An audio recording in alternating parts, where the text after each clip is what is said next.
प्रिय छात्रों, सुप्रभातम। आज मैं संगीता यादव आपके सामने उपस्थित हुई हूँ। आपकी शेमुशी बुक का क्लास 9th का चैप्टर नंबर 1 भारतीय वसंत गीति को लेकर के।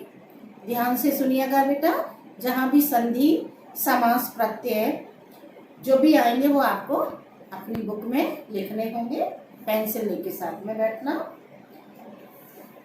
निनादे नवीनामये वाणी वीणाम मृदु गाय गीतम ललित नीतिलीनाम मधुर मंजरी पिंजरी भूतमाला वसंते लसंतीह सरसा रसाला कलापाः ललित कोकिला काकलीनाम निनादय नवीनामये वाणी वीणा।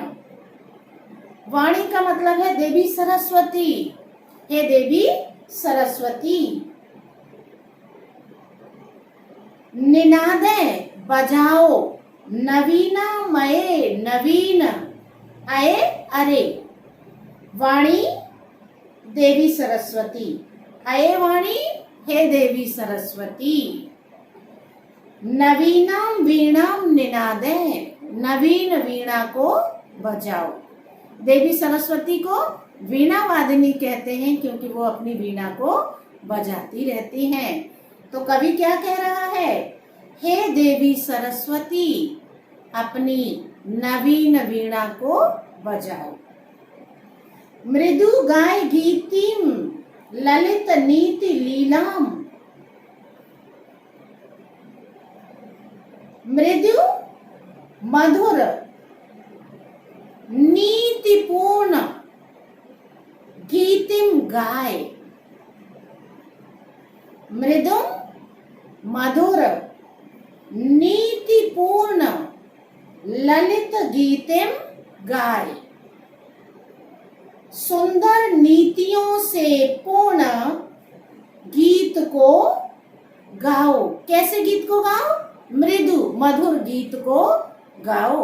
सुंदर नीति से परिपूर्ण, नीति मतलब नीतियों से परिपूर्ण मधुर गीत को गाओ। हे देवी सरस्वती, मधुर वीणा को बजाओ और नीतिपूर्ण सुंदर मधुर गीत को गाओ।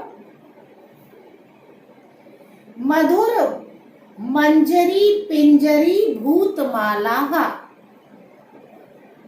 वसंते लसंती लिखा है जो, तो लिख लो यहाँ पे लसंती और इह। लसंती में छोटी ई की मात्रा ता में लगाएंगे और इह को अलग लिखेंगे।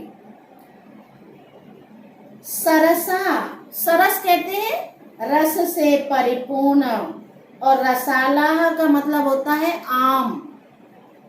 रसाला का मतलब क्या होता है? आम। और सरस का मतलब होता है रस से परिपूर्ण, रस से भरे हुए। कलापाः आवाज, ललित कहते हैं सुंदर, कोकिला कहते हैं कोयल की, काकलीनाम समूह की, कोयलों के समूह की मधुर आवाज आ रही है, अर्थात कोयल मधुर स्वर में गा रही है। अब शुरू से देखो इसको।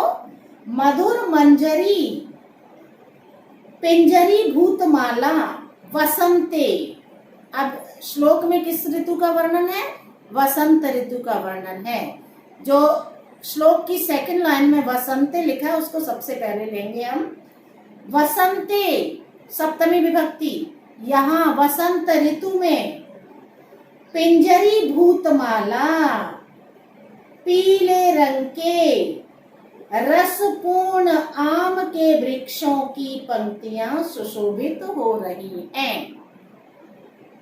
यह यहाँ पर सरसा रस से परिपूर्ण रसाला आमों की, पिंजरी भूतमाला पीली पंक्तियां, माला कहते हैं पंक्तियां, और पिंजरी कहते हैं पीली, मंजरियां सुशोभित हो रही हैं। मंजरी का मतलब है यहाँ पर सुशोभित हो रही हैं। वसंते, वसंत ऋतु में पिंजरी भूत माला, पीले रंग के आमों की पंक्तियां। और जो आम कैसे हैं? सरस हैं, रस से परिपूर्ण हैं, रस से परिपूर्ण पीले रंग के आमों की पंक्तियां लसंती इह, यहाँ पर सुशोभित हो रही हैं। अर्थात वसंत ऋतु में आमों पर पीले रंग की पंक्तियां सुशोभित हो रही हैं। पीले कलर के, पीले रंग के आमों के पेड़ पर आम लगे हुए हैं, सुशोभित हो रहे हैं। कलापाह कहते हैं आवाज। ललित कोकिला का कलीनाम, कोकिला का कलीनाम कोयलों की का समूह, कोयलों का समूह मधुर स्वर में गा रहा है। इसलिए हे देवी सरस्वती, तुम भी अपनी मधुर वीणा को बजाओ। हे वीणा पाणी, हे देवी सरस्वती, तुम भी अपनी मधुर वीणा को बजाओ। ये था आपका श्लोक नंबर 1। श्लोक नंबर 2 देखेंगे। वहति मंदम मंदम सनीरे समीरे। सनीरे कहते हैं नीर से परिपूर्ण, और समीरे कहते हैं हवा। और वहति का मतलब है बह रही है, अर्थात चल रही है।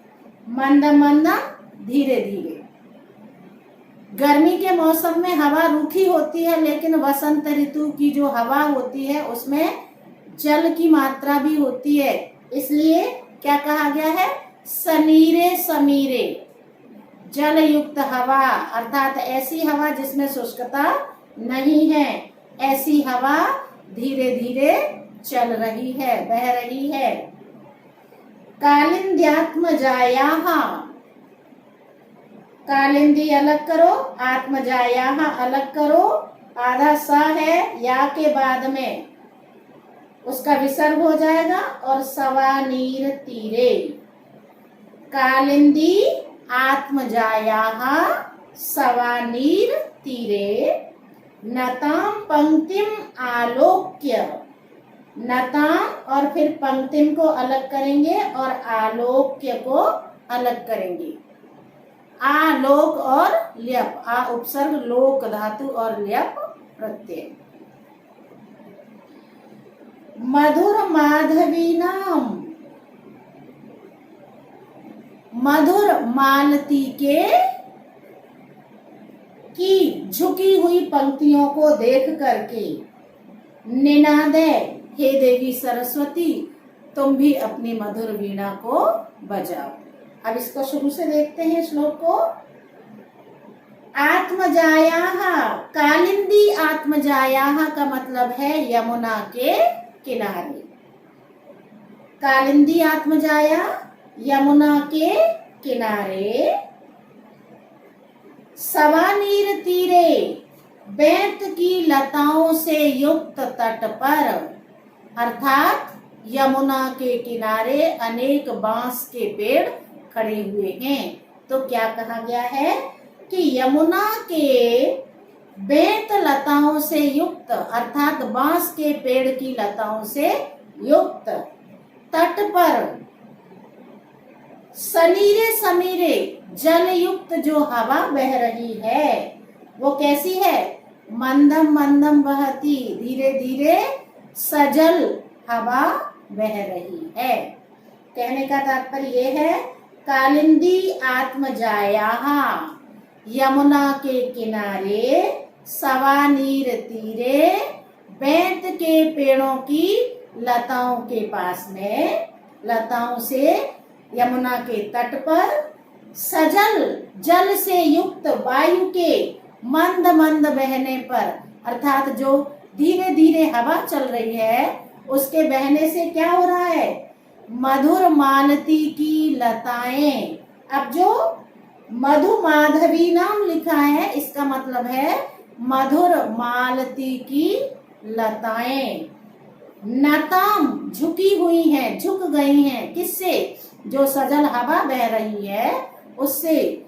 मालती की जो लताएं हैं, बेलें हैं, वो नीचे की ओर झुक गई हैं। ऐसी पंक्ति को, पंक्तिम आलोक्य, ऐसी पंक्तियों को देख करके हे वाणी सरस्वती, हे वीणा पाणी देवी सरस्वती, तुम भी अपनी मधुर वीणा को बजाओ। कहने का तात्पर्य यह है कि यहाँ बार बार ये कहा जा रहा है कि इतना सुंदर मौसम है, यहाँ पर यमुना के किनारे बेंत की, बांस के पेड़ की लताएं हैं और हवा कैसी है? सजल हवा बह रही है और वो भी कैसी है? धीरे धीरे चल रही है। और धीरे धीरे हवा के चलने से जो मालती की लताएं हैं वो भी नीचे की ओर झुक गई हैं। नताम अर्थात नीचे की ओर झुक गई हैं।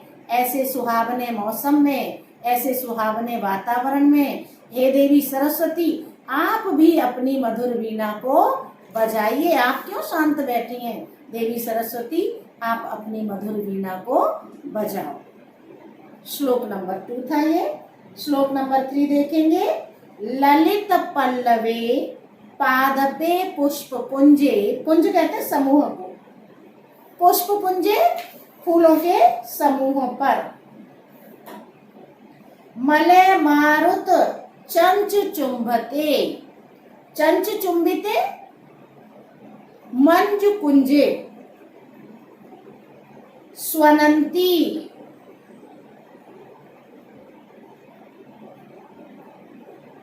स्वनंतींत अतिम प्रेक्ष्य मलिनाम मलिनाम। अब यहाँ पर देखो संधि विच्छेद करेंगे हम। ललित पल्लवे पादपे पुष्प पुंजे, मलय मारुत, मलय अलग करो, मारुत अलग करो, चंचु चुंबिते, मलय मारुतः विसर्ग लगा लो और चंचु चुंबिते मंजु कुंजे, सुंदर कुंजों पर, सुंदर गलियों पर। स्वनंतीतम, स्वनंती अपने आप झुकी हुई, स्वनंती का मतलब है स्वतः ही झुकी हुई। स्वनंतीन, स्वनंतींत अतिम प्रेक्ष्य, प्रेक्ष्य का मतलब प्र उपसर्ग ईक्ष धातु और ल्यप प्रत्यय, इसका मतलब होता है देख कर। मलिनाम अलीनाम, अलीनाम कहते हैं भौरों की, भौरों की पंक्तियां, जो भ्रमर होते हैं उनकी पंक्तियां क्या कर रही हैं? ललित पल्लवे, चंदन से सुगंधित वायु से स्पर्श किए गए पुष्प पुंजे। अब जो वायु बह रही है वो चंदन के पेड़ों से को स्पर्श करते हुए आ रही है, तो उसमें क्या है? चंदन की खुशबू है। तो चंदन से सुगंधित वायु के स्पर्श किए जाने पर क्या होता है? सुंदर पल्लवों वाले वृक्षों पर, सुंदर पत्तों वाले वृक्षों पर। मलय मारुत चुंबिते, मलयाचल पर्वत से आने वाली हवाओं से। अब जो मलयाचल पर्वत से जो हवाएं आ रही हैं और मलयाचल पर्वत पर अनेक चंदन के पेड़ हैं, तो जो मलयाचल से आने वाली चंदन की खुशबू से सुगंधित जो हवा है वो चुंबन ले रही है किसका? पुष्प पुंजे पादपे, ललित पल्लवे, जो पेड़ों के ऊपर सुंदर सुंदर पत्ते हैं और जो पौधों के ऊपर फूल खिले हुए हैं, वह सभी का चुंबन ले रही है जो हवा मलयाचल पर्वत से होते हुए यहाँ पर आ रही है। स्वनंतीम, स्वनंतीम तमति मतिम प्रेक्ष्य मलिनाम मलिनाम। ध्वनि करते हुए भौरों की पंक्ति। जो भौरे हैं वो हूं गुनगुनाते हैं, ऐसी आवाज करते हुए इन भौरों की पंक्तियों को देख करके, प्रेक्ष्य का मतलब है देख करके, हे देवी सरस्वती आप भी, तुम भी अपनी मधुर वीणा को बजाओ। देवी सरस्वती तुम भी अपनी मधुर वीणा का वादन करो। लतानां नितान्तं सुमं शांतिशीलं चलेदुक्ष केल दुक्षलेकांत सलिलं सलीलं तवाकर्ण्य वीणाम दीनाम। क्या लिखा है? वीणा दीनाम नदीनाम निनादे। अब लतानाम नितांतम, लताओं के नितांत, नितांत कहते हैं तने को, जिसको हम स्टेम बोलते हैं, वही। लतानाम नितांतम सुमम शांतिशीलम, लताओं के जो नितांत हैं वो शांति युक्त, जो पुष्प थे वो हिल रहे हैं, वो भी हिलने लगे हैं। अर्थात अभी तक जो लताओं पर फूल लगे हुए थे और जो शांति की अवस्था में थे, वह फूल कैसे? तुम्हारी ओजपूर्ण वाणी को सुन करके लताओं के नितांत, लताओं के नितांत अर्थात लताएं हैं जिन पर फूल लगे हुए हैं, वो हिलने लगे हैं, हिल उठे हैं। नदीना चले दुक्ष लेत कांत सलिलम सलीलम। यहाँ पर ये कहने का तात्पर्य है कि सलिलम सलीलम, जो सलिला है, जो सलिल है, जो पानी है, सलीलम वो क्रीड़ा करने लगा है। जो जल अभी तक कैसा था? बिल्कुल शांत था। सलीलम, उसमें भी अनेक तरह की क्रीड़ाएं दिखाई देने लगी हैं, उसमें भी अनेक तरह की हलचल दिखाई दे रही है। तवाकर्ण्य वीणाम आदीनाम नदीनाम, तुम्हारी, हे सरस्वती तुम्हारी मधुर वीणा की तान को सुनकर के नदीनाम आदीनाम, नदियों आदि का जो जल था वो भी अभी तक शांत अवस्था में था, वो भी हलचल करने लगा है। तुम्हारी ओजपूर्ण वीणा की आवाज को सुन करके जो लताओं पर लगे हुए फूल अभी तक शांत थे वो भी हिलने लगे हैं, और जो नदियों का जल अभी तक शांति की अवस्था में था वो भी, उसमें भी अनेकों प्रकार की हलचल होने लगी है। हे देवी सरस्वती आप अपनी ओजपूर्ण मधुर वीणा का वादन कीजिए। बेटा ये था आपका चैप्टर नंबर 1। मेरे वीडियो को लाइक शेयर सब्सक्राइब जरूर करें। Thank you.